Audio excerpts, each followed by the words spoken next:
¿Qué tal? Buenas noches. Bienvenidos a Espiral. Privilegio es una palabra que cuando se descifra quiere decir privado de la ley, por encima de la ley. Si hay un lugar donde existe privilegio en México es el ámbito impositivo. Hay quien está por debajo de la ley, sometido por la ley y tiene que pagar sus impuestos, no importa cómo le haga. Impuestos que paga cuando compra un producto y se le cobra el valor agregado, o impuestos sobre la renta o retenciones. Pero hay otros que por explicaciones que no son evidentes pueden simplemente ir por la vida eludiendo los impuestos, o incluso, mejor que eso, se les perdonan las deudas, se les cancelan las deudas. ¿Cómo es el mapa del privilegio fiscal en nuestro país? Fundar hizo recientemente un formidable estudio, bien fundado, a partir de una estupenda base de datos justamente sobre aquellas personas morales y físicas que han tenido el privilegio de que se les perdonen o se les cancelen las deudas que tienen con el sistema tributario mexicano, con el SAT. Hoy dedicamos el programa a hablar del privilegio fiscal, a partir de esta base de datos, de su análisis, de sus patrones, de sus resultados. Es apenas el principio de la transparencia en materia fiscal. No se pierda la conversación, le va a dejar más de una reflexión andando. Comenzamos.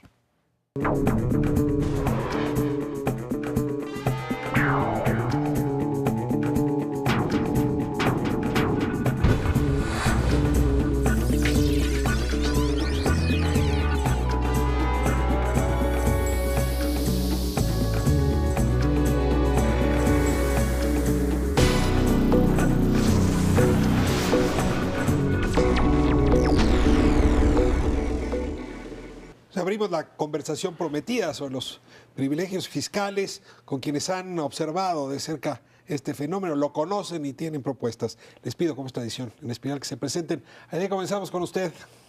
Hola Ricardo, muchas gracias. Yo soy Aide Pérez, directora ejecutiva de Fundar. Fundar fue el que hizo este estudio sobre privilegios fiscales, que hace algunas semanas hizo bastante ruido, porque es el primero que hay en su género. Así es, presentamos hace un par de semanas privilegios fiscales, beneficios inexplicables para unos cuantos. Ahora daremos más detalles de lo que encontramos, pero para decirlo en una nuez, una fuerte hipótesis documentada acerca de que existen privilegios fiscales y sobre todo que son concentrados en quienes más tienen. Sí, la pregunta es: ¿a quién perdona sus impuestos Hacienda? ¿No? ¿A quién sí y a quién no? ¿Y por qué? Ojalá y nos ayude a saber cuáles son las reglas, porque le encantaría a uno ser ese privilegiado, sobre todo cuando no lo es. Joel Salas, me da muchísimo gusto tenerle aquí en Espiral. ¿Qué tal, Ricardo? El gusto es mío. Joel Salas Suárez, comisionado del INAI, y no puedo dejar de demostrar mi agradecimiento por permitirme compartir esta mesa de diálogo con dos mujeres mexicanas brillantes. Bueno, el INAI ha estado preocupado justamente por abrir la caja negra de las finanzas públicas y sobre todo de los ingresos públicos. Desde esa perspectiva acaban de tener ahora una discusión sobre la política social y su transparencia. Este es otro tema que le falta transparencia, le falta mucha transparencia. Yo diría solo preocupado, ocupado también. Hemos emitido una serie de resoluciones en donde obligamos al SAT a abrir información fundamental para, pensando en Baudelaire, combatir una de nuestras grandes flores del mal.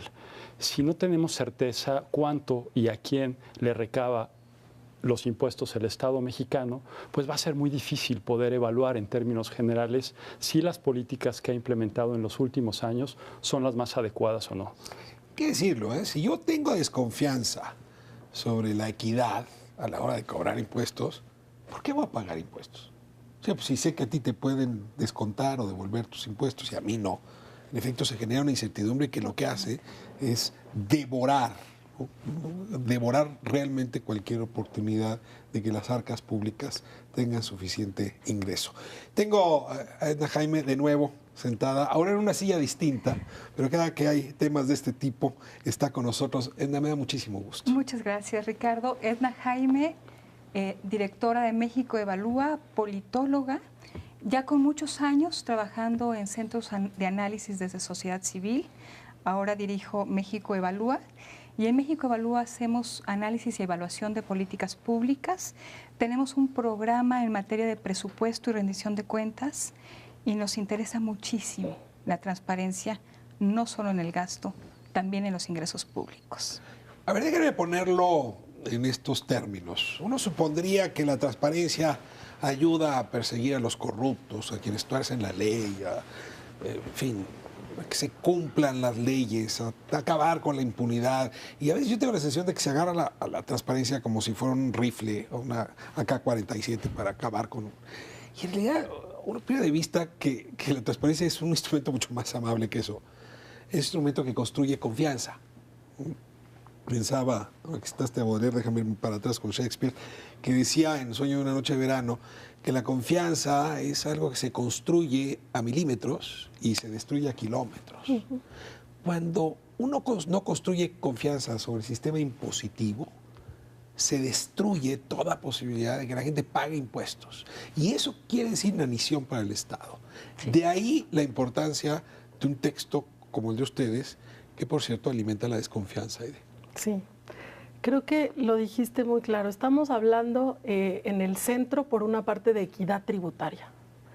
En un país como el nuestro, en donde estamos en un contexto de crisis financiera, por la caída de los precios del petróleo, en donde aumenta cada vez más la deuda pública, en donde se han anunciado recortes que son preocupantes a materias como salud, como educación, más que nunca necesitamos tener absoluta certeza de que el Estado está haciendo todo lo posible para cobrar lo que es justo y que además lo está cobrando con los mismos criterios y aplicando el mismo rigor para todas y todos. A ver, déjame sembrar una idea que sí me gustaría redondear antes de que pasemos a otro asunto. En Arabia Saudita, los ciudadanos, las ciudadanas no pagan impuestos, porque todo el gobierno opera con la derrama de recursos que le deja al gobierno el petróleo. Si un día se acabaran los pozos petroleros de Arabia Saudita, tendría que cobrar impuestos, entonces tendría que cambiar su lógica impositiva. ¿Qué tan lejos ha estado México de este cáncer negro, como le llamaba Muñoz Ledo en algún momento?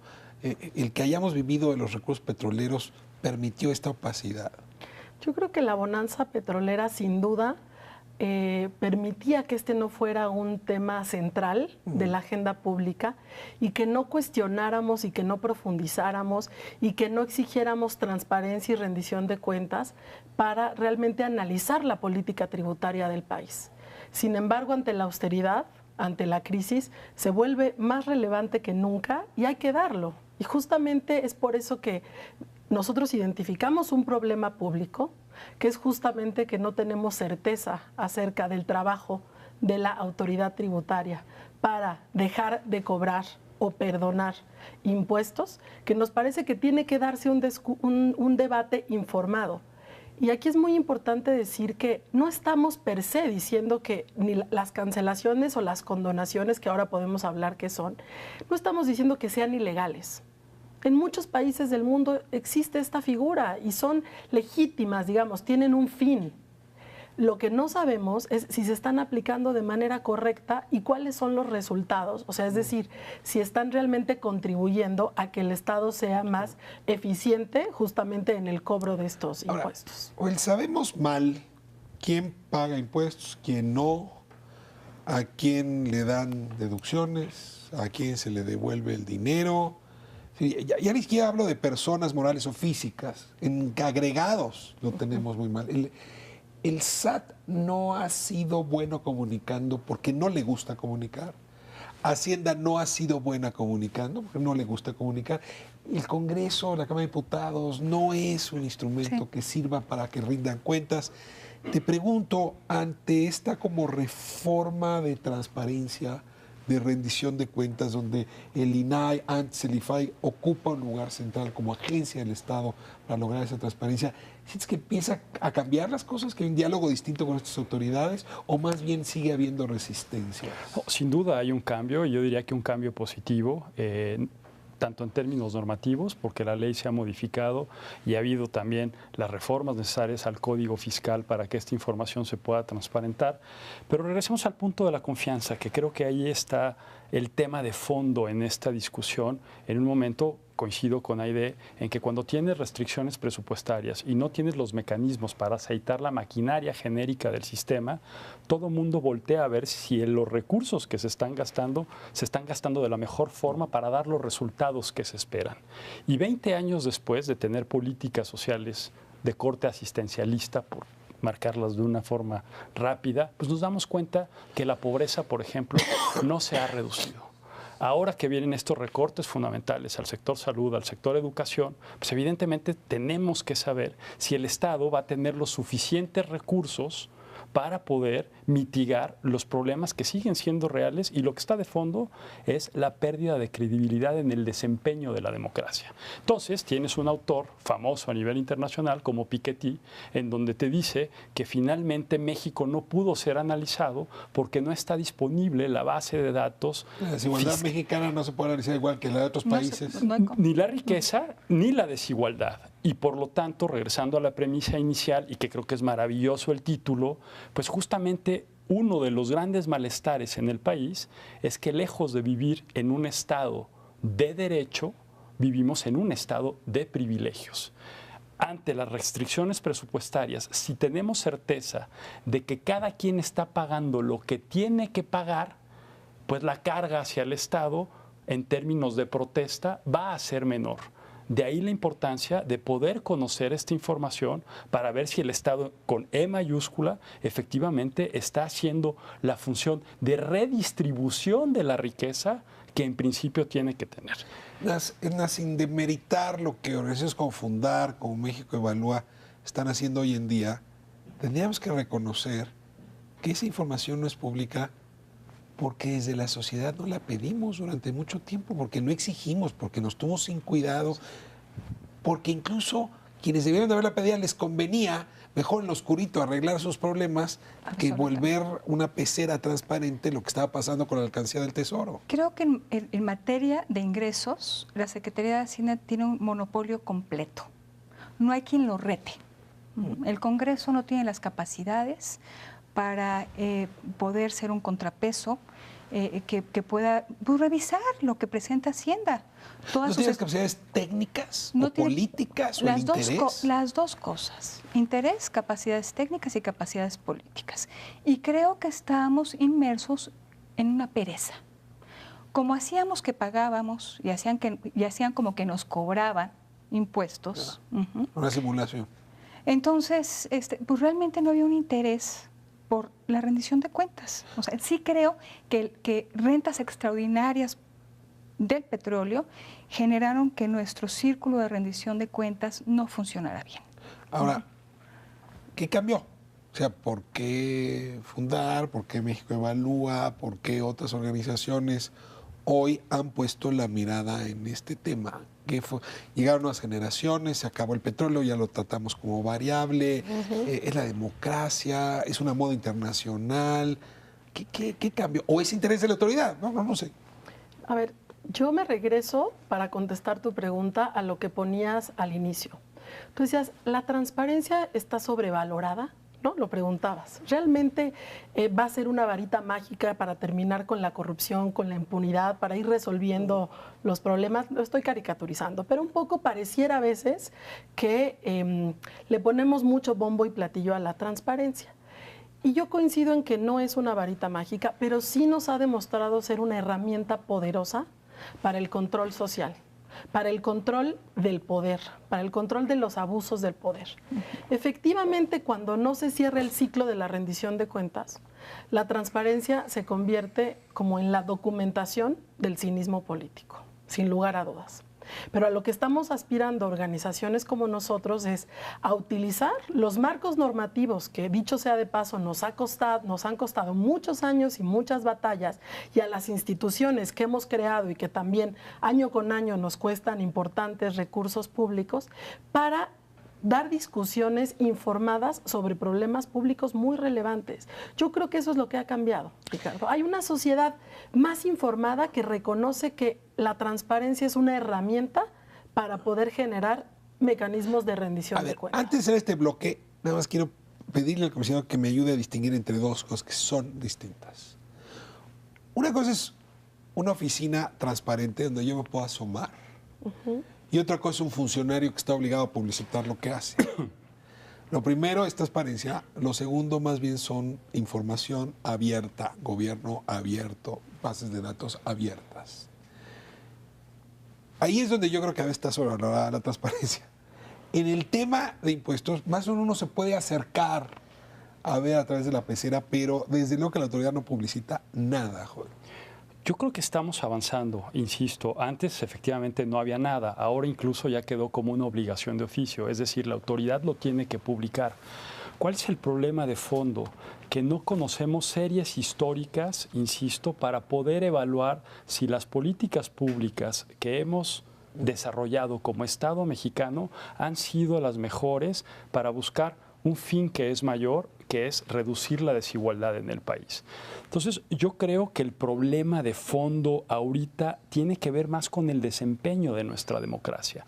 La gente está molesta, la gente está cansada, porque 20 años después de las primeras reformas electorales, que lo que pretendían era que cada voto contara, no están viendo resultados concretos. Y de ahí la desafección. El acceso a la información, la transparencia, lo que buscan es controlar el ejercicio del poder. Pensemos en términos históricos. En 14 años, pues ya tenemos organizaciones de la sociedad civil que están hablando del tú a tú con una institución como el SAT, que como bien decía Edna, pues no había quien se le enfrentara ni siquiera los propios pesos y contrapesos institucionales. Y hoy la sociedad civil, gracias a su pleno derecho de acceso a la información, está haciendo que la autoridad salga a justificar las decisiones que está tomando. Y esto en un lapso de 14 años.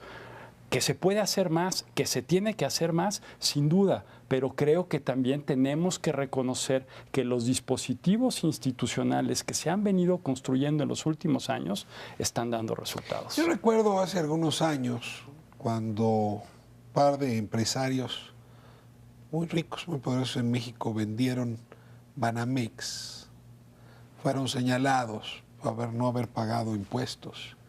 Y es que en efecto, pues la ley permitía que vía la bolsa de valores uno se ahorrara impuestos. Fue un gran escándalo.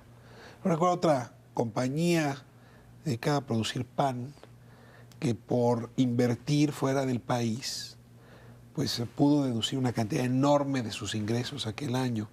Y nos aclararon, bueno, pues que así está la ley. Y puedo seguir con una historia tras otra de beneficiados por un régimen fiscal que desconocemos.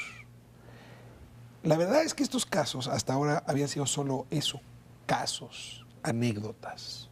Y a mí lo que me entusiasma mucho de este esfuerzo que hizo Fundar sobre quiénes son los privilegiados es que ahora podemos detectar patrones y nos damos cuenta que en efecto si uno pone un poco de sal y un poco de pimienta siempre sale tal privilegiado y si uno modificara eso saldría otro distinto. Déjenme irme a corte y les pido que me cuenten un poco qué patrones de privilegio encontraron al analizar las devoluciones fiscales, ¿no? Y el perdón del pago de impuestos. Son dos elementos que están ahí jugando. Voy a corte y regresamos.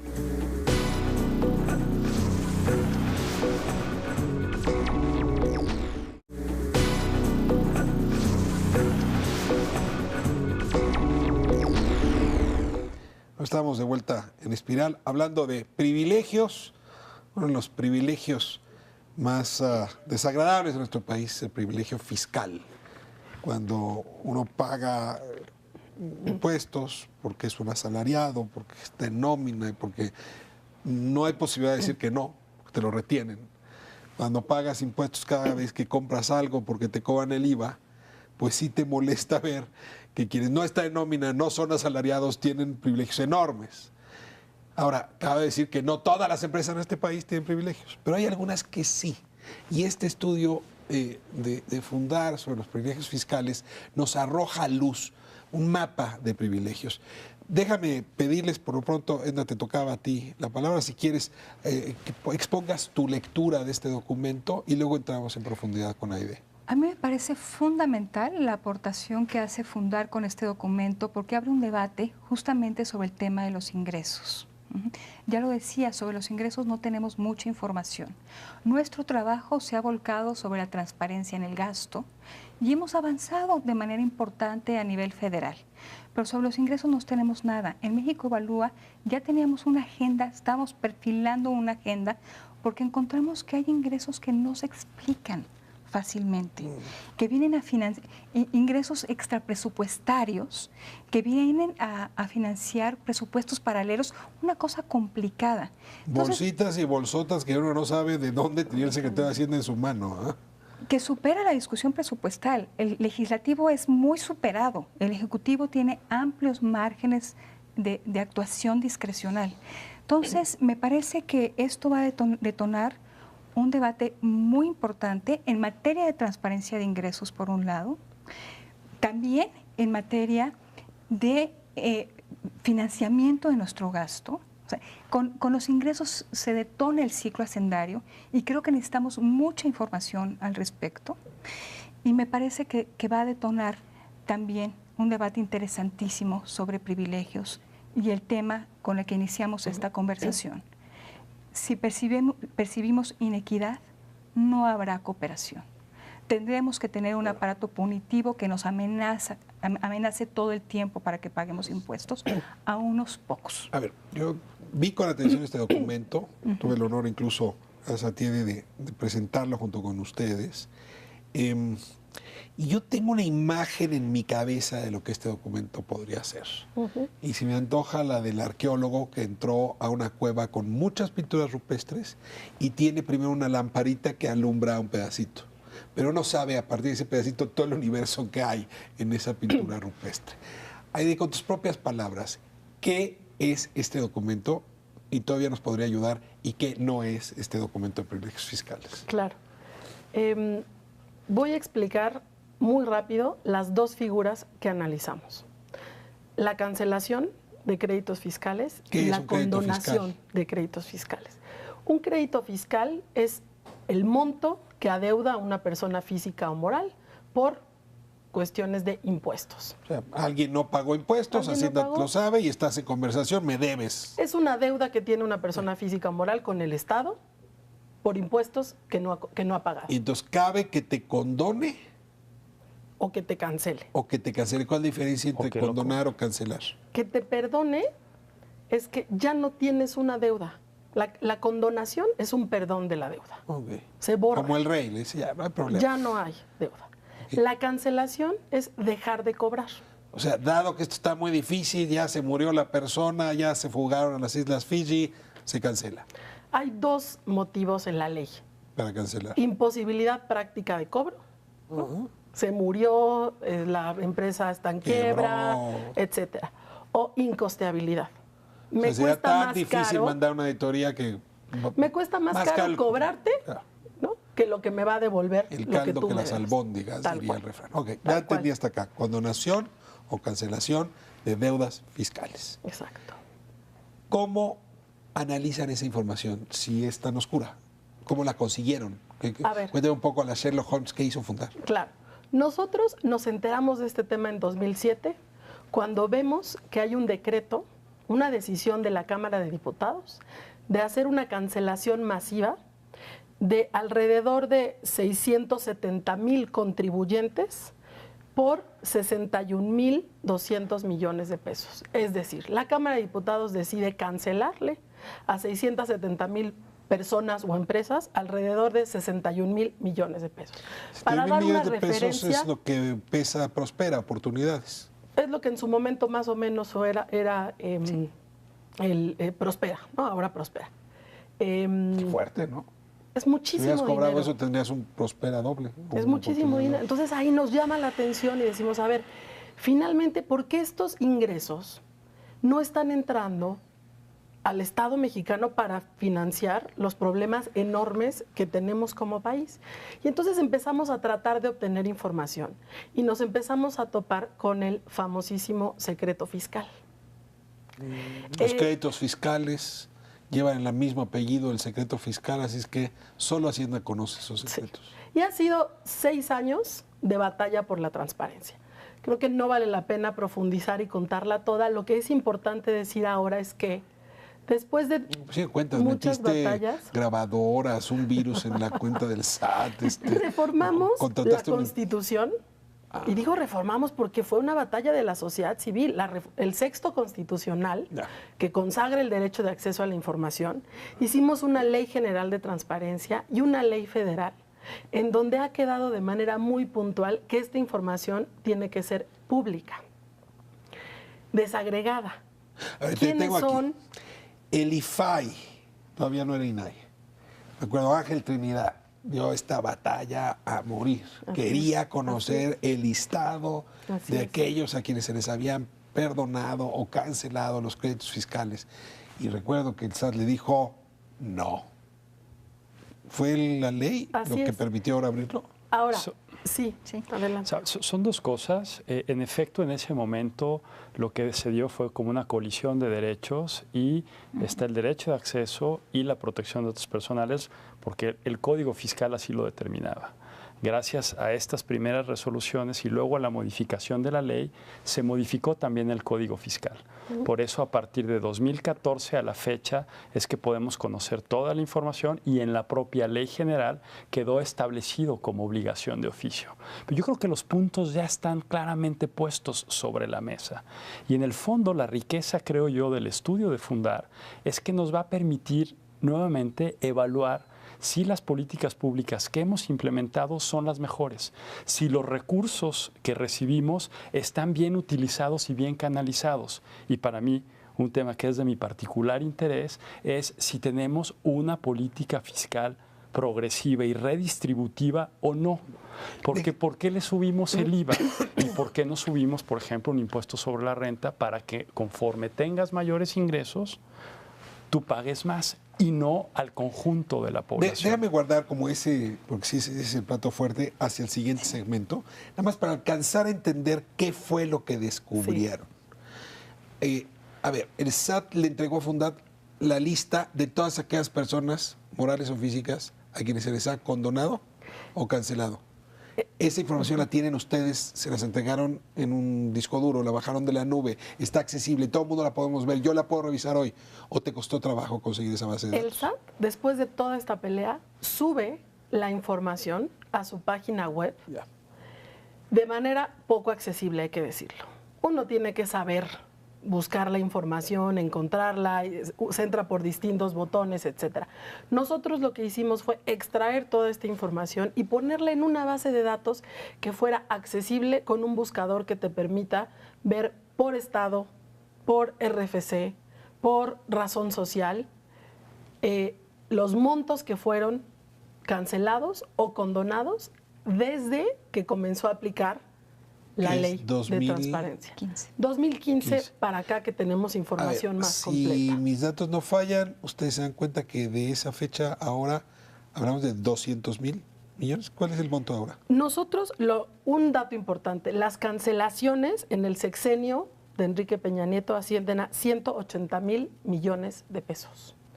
O sea, siguiendo el símil para dar una referencia, sería 3 veces o 4 veces Prospera. A ver, esto es cancelaciones. ¿Y condonaciones? ¿Las dos? No, esto es simplemente cancelaciones. ¿Y condonaciones? Para condonaciones no podemos tener esta información. O sea, ¿podríamos agregada. suponer que es el doble? ¿350,000? ¿400,000? Sí, por lo que hemos visto. Déjame si entiendo bien porque luego me falla la cabeza. Sí. Estamos hablando de 2-3 puntos del PIB. Aproximadamente. A ver, cuando Vicente Fox lanzó su famosa reforma hacendaria, quería incrementar los ingresos en 2% del PIB. Esto había sido una manera de no cobrar más impuestos. Es de ese tamaño. Es de ese tamaño.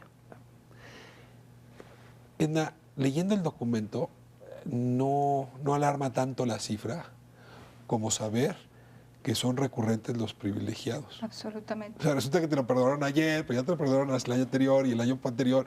Es decir, ¿cómo le hace una empresa para que te perdonen 3 veces pagar Un dato del libro de Fundar muy interesante es que hemos tenido dos momentos, 2007 y 2013, de condonaciones, de borrones y cuenta nueva.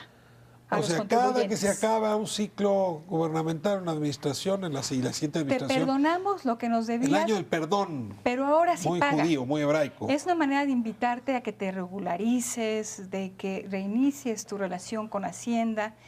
Pero parece que, según el estudio de Fundar, los mismos que se beneficiaron en el 2007 se volvieron a beneficiar en el 2013. Entonces, estamos generando un esquema de incentivos al no pago, definitivamente. Sobrevive 6 años sin pagar, que al año 7 te perdono. Y lo que quiere decir también, Ricardo, es que el SAT se ufana con razón de que ha aumentado su recaudación de manera importante en impuestos sobre la renta y en IVA, sobre todo en impuestos sobre la renta. Eso quiere decir que los pocos que cargamos con pues el financiamiento del aparato público, estos pocos sí nos han sacado más dinero. A ver, ¿ha habido un solo asalariado al que le hayan cancelado o condonado? ¿En tu lista hay un asalariado? No, porque no están en ese padrón. No lo podemos saber, porque un poco quería yo reaccionar a lo que se ha dicho acá. Al día de hoy seguimos teniendo, hay más información, eso hay que reconocerlo, porque además ha sido algo que nos ha reclamado mucho el SAT, ¿no? O sea, es que no están conformes con nada. Ahora la información ya es pública, ya hay información que antes no se publicaba de 2015, 2014 para acá. Pues si me estás dando un pedacito, ¿no? Apenas, ¿no? Pero seguimos con información insuficiente y poco accesible. No tenemos la información de quiénes son estas personas físicas y morales de 2014 hacia atrás. No lo podemos saber, eso sigue siendo una caja negra. Entonces, un poco la información que nosotros pusimos en el estudio es información general con respecto a los montos de cancelación y de condonación en términos del sexenio, por ejemplo, y luego el análisis que hacemos de la base de datos es de un año, de julio de 2015 a julio de 2016. Y ahí lo que tenemos son 3 elementos centrales. Uno, que nos preocupan y que nos parece que requieren de explicación y de rendición de cuentas. El nivel de concentración de estas cancelaciones y condonaciones.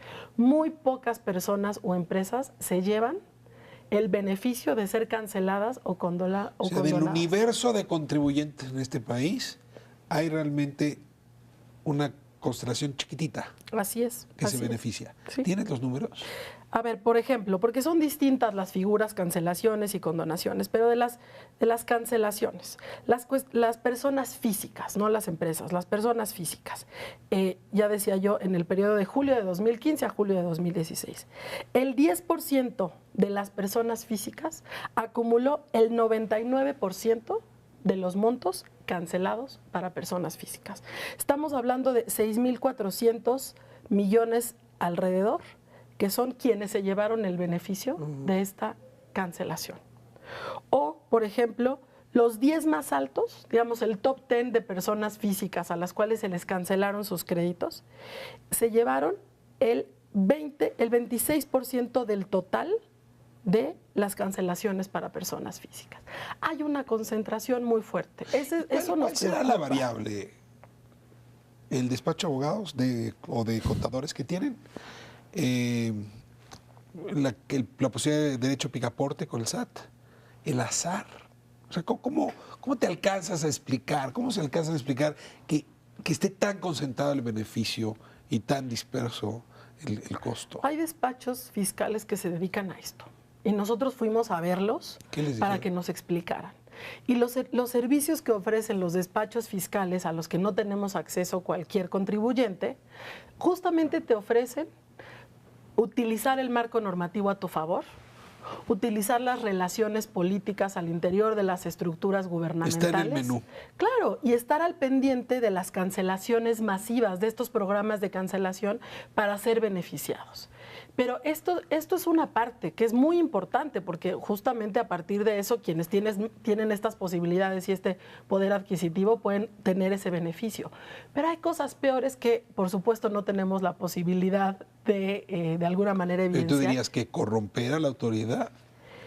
Sabemos que hay créditos que simplemente desaparecen. Financiar campañas y luego y eso cobrar. cuesta dinero. Si yo quiero que se me desaparezca un crédito y tengo los contactos necesarios en las estructuras gubernamentales, me va a costar un dinero, un porcentaje, pero es posible hacerlo. A ver, esta es una posibilidad, pero hay empresas que han recibido estos beneficios del Congreso.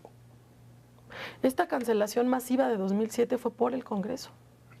Estos casi 70,000 millones de pesos fue un dictamen aprobado en Cámara de Diputados. Si recuerdo mal, una empresa televisora recibió una condonación muy importante también de la Cámara de Diputados. En esta no tenemos justamente los nombres, pero lo que sí tenemos, y ha sido también objeto de revisión de la Auditoría Superior de la Federación, sabemos que hay dos televisoras, no sabemos cuáles. Esta no. Pero por los montos, pues creo que uno puede imaginarse que hay editoriales, que hay clubes de fútbol. Y hay que decirlo, en la que tenemos ahora, de alguna manera, también aparecen este tipo de figuras o de Nacimos personajes. en el sector equivocado. Me voy a ir a corte y regresamos ahora sí al territorio donde Joel y un poco Edna ya nos estaban empujando. Es, dado lo que conocemos, pues cómo hacer para que no se repita este país del privilegio. Decías tú, estado de privilegio, status quo del privilegio. Quédese con nosotros, volvemos.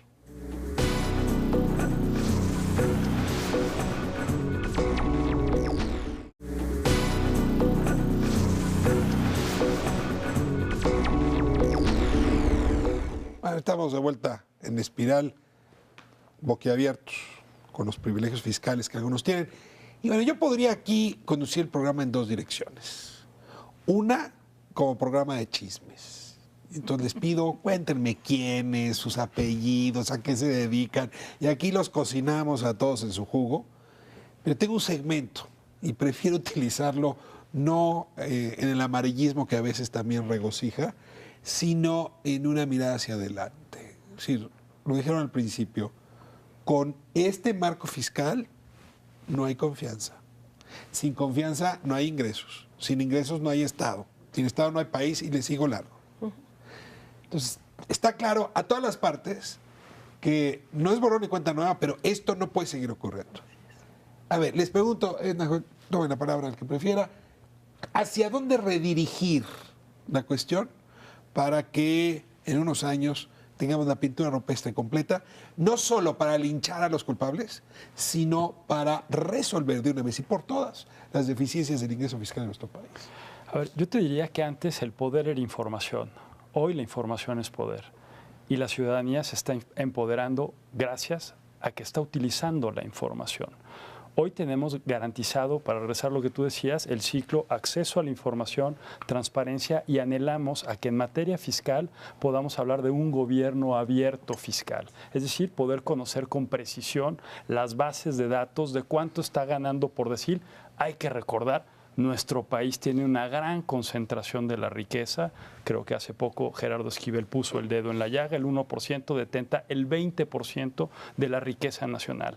¿Ese 1% está pagando lo que le corresponde o no? De ahí la importancia del estudio de Fundar. ¿Por qué? Porque seguimos creyendo que vivimos en un país de privilegios y tener sospecha de que el Estado no está haciendo lo que tiene que hacer es llevar a nuestra democracia a la sepultura.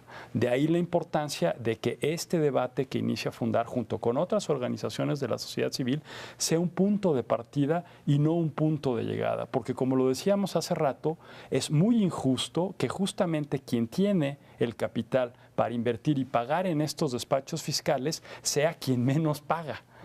De ahí yo creo que el mérito de detonar este debate concretamente para conocer exactamente a quién y cómo y las causas del por qué se les están condonando y cancelando créditos fiscales. Abro un paréntesis. No. Dice Joel, el privilegio en este país lo consigues si puedes pagar un operador fiscal, un contador, estos que se dedican a operar la norma fiscal a favor. Entonces, esto se genera un desequilibrio, porque si no tienes dinero para pagarle, no doy los nombres, pero uno de estos grandes despachos que están sobre la avenida Reforma, estás muerto fiscalmente. se parece un poco al acceso a la ley, ¿no? Que tú lo has estudiado bien. O sea, si no puedes pagar un gran abogado, de esos que están en Santa Fe, en El Pantalón, en Chipinque, pues no hay manera en que consigas que los tribunales te den la razón. Hay una gran desigualdad en el acceso a la justicia, como también hay una gran desigualdad en el acceso a los privilegios. Entonces, es un rasgo más de la desigualdad en este país. Y creo que sí hay motores para el cambio. El primero, que el statu quo es insostenible. Nuestras finanzas públicas... ¿Tú crees que ya llegamos a esa coincidencia? Creo que nuestras finanzas públicas están en una gran zona de riesgo. Uno, el Estado mexicano necesita recaudar más. Dos, Ricardo, creo que ya hay una agenda abierta por parte de sociedad civil que vamos a seguir empujando. Entonces, así como promovimos transparencia en el gasto y se cristalizó eventualmente en una plataforma de transparencia de la Secretaría de Hacienda, que es perfectible, pero ahí está, creo que podemos avanzar en la dirección de una plataforma de transparencia en materia de ingresos. Y el tercer punto me parece la estructura tributaria, la reforma fiscal. Y esto puede ser muy controvertido. Creo que si hay elusión, evasión, maneras de evadir el pago de impuestos, pues porque de alguna manera nuestro régimen tributario tiene los huecos que lo permiten. Entonces yo creo que necesitamos evolucionar a un sistema tributario muy sencillo, que tenga como propósito la maximización de los ingresos sin afectar la productividad ni la generación de riqueza. Yo creo que el componente redistributivo está en el gasto. Debe estar en el gasto y la función de nuestro sistema tributario es maximizar la recaudación del Estado sin generar mayores distorsiones. A ver, ahora nos tocó vivir todos muy de cerca la discusión en la época de Vicente Fox, retomada de alguna manera al principio de la administración de Felipe Calderón. Decían, a ver, no se hagan bolas, es mucho más barato cobrar el IVA. Si queremos incrementar la recaudación, vamos a cobrar IVA. Cobrar el impuesto sobre la renta es muy complicado, en fin. Y otros decían, oiga, lo que pasa es que el IVA pues le pega más a los que menos tienen. Y en cambio, si queremos una buena redistribución, hay que cobrarle ISR a los que más tienen, lo cual habla que desde el ingreso ya estás jugando una política redistributiva. A ver, Aide, después de este descubrimiento tuyo, o esta constatación de lo que ya Fundar medianamente sabía y los demás también intuíamos, si estuvieras otra vez en el 2000 y llega el secretario de Hacienda Gil y te dice Francisco Gil, oiga, voy a cobrar IVA porque es mucho más barato que cobrar ISR, ¿qué le hubieras dicho? Me hubiera encantado tener los datos que tenemos el día de hoy para poder dar una discusión más informada, porque creo que al final todos estamos hablando de la captura del Estado por las élites económicas. ¿Tú crees que Francisco Gil Díaz no tenía estos datos? ¿O teniéndolos los ignoró? Francamente, creo que teniéndolos los ignoró. Yo no y creo no que había haya... quien lo pudiera enfrentar Por contra supuesto, la pared. por supuesto. Esto que nosotros está diciendo la clave. publicamos, O sea, Hacienda tiene el monopolio de la información y nos receta medicamentos con un autoritarismo enorme. Sí, pero no necesariamente tiene una capacidad infinita para recolectar impuestos. Entonces, mucho de lo que refleja el estudio de Fundar, me parece, puede haber que se cuelen los compadres, los pactos innombrables, pero creo que también tiene que caber con capacidades del Estado para recaudar, para hacer inteligencia financiera, para poder tener tentáculos que puedan llegar y extraer de la bolsa de los mexicanos que se resisten y que tienen dinero para protegerse de esos recursos. Pero te vuelvo a plantear, si alguien hace campaña diciendo IVA, medicinas y alimentos, y tú dices, oiga, ¿cuánto me va a dejar? 200,000 millones, porque más o menos lo que iba a dejar. Sí. Y tú le dices, oiga, pues con que resuelva condonaciones y cancelaciones lo tenemos, no me vuelva a cobrar. Es decir, sí hay un poder de negociación distinto. Es lo que tú referías como el poder democratizador de la transparencia. Yo creo que por ahí es el tema de fondo. Antes nadie podía jugarle un contrapeso a una secretaría todopoderosa en nuestro régimen político como lo es Hacienda. Hoy ciudadanos comprometidos que saben hacer plenamente el uso de su derecho están abriendo una discusión que en el país no se tenía. Y sí quiero ser muy claro, ojo, no llevemos al maniqueísmo la discusión en términos de pobres contra ricos. Demos una discusión de altura en términos de la viabilidad del funcionamiento del Estado mexicano, en donde hay cualquier cantidad de derechos consagrados en la Constitución, que es parte de lo que discutíamos en la Semana Nacional de Transparencia, que desafortunadamente esos derechos no se garantizan para los que menos tienen, lo cual nos lleva justamente a discutir si el gasto que estamos haciendo corresponde a la perfección a los ingresos que potencialmente deberíamos tener. Ver, y eso apenas se da porque la información existe. Necesito poner en tensión un tema. Quien ha seguido de cerca el debate reciente en Estados Unidos por la presidencia, justamente se colocó aquí, porque Hillary Clinton le pidió a Donald Trump que por favor mostrara sus condonaciones y esto aparejado a su declaración fiscal. Donald Trump se lavó las manos y dijo, hasta que no me enseñes los mails que extraviaste, yo no te enseño esas condonaciones. El New York Times, haciendo un ejercicio periodístico arriesgado, consiguió el documento y lo publicó.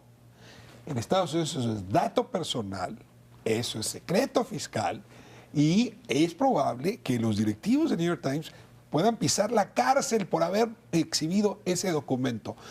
Lo tengo que traer porque es imposible no hablar de eso hoy. Sí. ¿Qué mirada le ponen a esto y qué podemos copiar o qué podemos distanciarnos de Estados Unidos? Yo te agradezco enormemente que pongas esta discusión, porque justamente lo que hemos escuchado decir al SAT es que no pueden entregar la información que todavía no entregan porque prefieren estar en falta que tener el riesgo potencial de ir a la cárcel.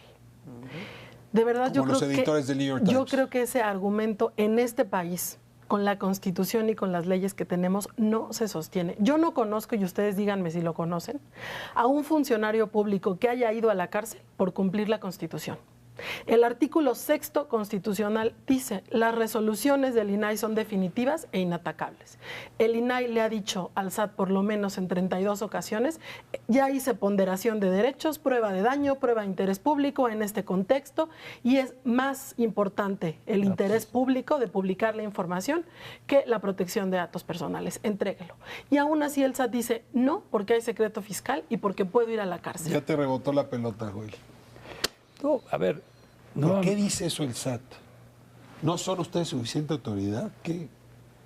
Estas resoluciones a las que hace alusión Aide son con la ley anterior, en donde nosotros no teníamos capacidad coercitiva, porque uno de los grandes méritos también de la ley es que nos da capacidad de establecer medidas de apremio y iniciar procedimientos administrativos. Nos dieron dientes, que fue una pelea que también desde hace mucho tiempo se venía haciendo. Y ahí pues, el SAT está entre la espada y la pared. Ellos argumentaron, y lo vimos el día que presentamos el documento, que no lo pueden hacer porque si no corren el riesgo de ir a la cárcel. Pensemos hacia futuro. Yo creo que la transparencia sí tiene este componente transformador, en el sentido de que tú decías originalmente, creemos que la transparencia va a resolver todo. No de inmediato, pero sí lo ha venido resolviendo gradualmente. La transparencia permitió evidenciar que inherente al sistema político era la corrupción. Y ya tenemos un sistema nacional anticorrupción. La transparencia permitió evidenciar que vivimos en un estado de privilegios y ahorita estamos dando la discusión para que cómo empezamos a acotar estos privilegios. Como un reflector, ¿no? Que va iluminando zonas que no estaban. La transparencia empieza a demostrar que este país hay una gran impunidad porque no pasa nada a quien se le cancelan o se les condonan estos créditos fiscales porque no lo podemos evaluar. Déjame tomar esta intervención tuya como tus conclusiones, que creo que son bastante puntuales. Le entrego la voz a Edna también para que concluya en 30 segundos. Para concluir, yo creo que la transparencia es un elemento transformador, ciertamente, pero creo que en este país necesitamos que los controles formales, institucionales, también jalen. necesitamos un Congreso que intervenga en decisiones de presupuestales, de ingreso y de gasto. Han claudicado a esa función desde mi perspectiva. No sé, Aide, si has escuchado a algún legislador hablar del tema. Si se sienten aludidos, si sienten que esta es parte de su función en nuestra democracia.